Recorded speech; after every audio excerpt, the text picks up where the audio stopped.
Arguably, modern America is a result of the actions and events of the Gilded Age.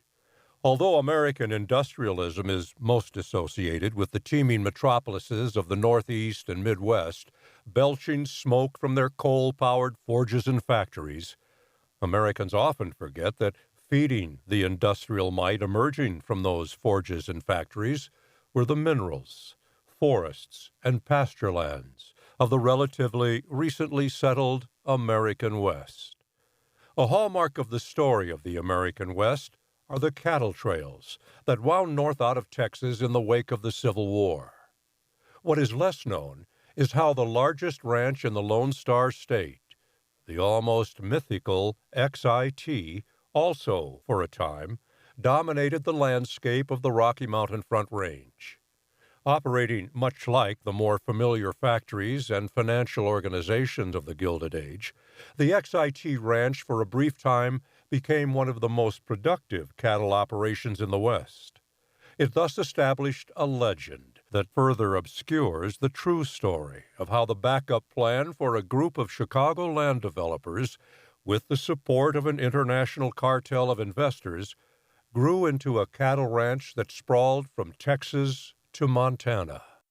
From 1885 to 1912, the 3-million-acre XIT Ranch of Texas reigned as truly a nation in itself, an empire. At its height, the XIT controlled as many as 140,000 cattle in at least 5 states. The ranch sold hundreds of thousands of cattle for millions of dollars in revenue. Its network of ownership relied on $10 million in British investment and the managerial skills of a small syndicate of Illinois capitalists. Their ambassadors, legislators, congressmen, senators, members of Parliament, and other officials in Washington, London, and Austin looked out for the group's interest in those places. An office building in downtown Chicago represented the empire's capital. To the men there, the cattle business was a scheme to keep their finances moving forward until they could collect on the true goal of their investment: land sales. As Karl Marx pointed out, the original meaning of the word capital is cattle. Cattle represented money on the hoof, and the men in charge of the project's success aimed to keep their investment growing. Words like pecuniary and peculiar originated from similar Old English words that meant both finance and cattle. The history of the ranch certainly lends many opportunities to apply both of those terms. Its operation highlights the growing appetite of American capitalism, as H.W. Brands has written.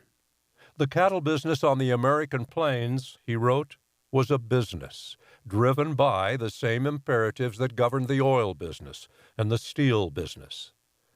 A network of finance and politics created a virtual empire of meat across the country during the 1880s and 1890s. An oligarchy of the largest livestock growers created the foundation for a beef trust, whose operations affected Americans, arguably, more intimately and broadly than any other notable industrial activity of the late 19th century.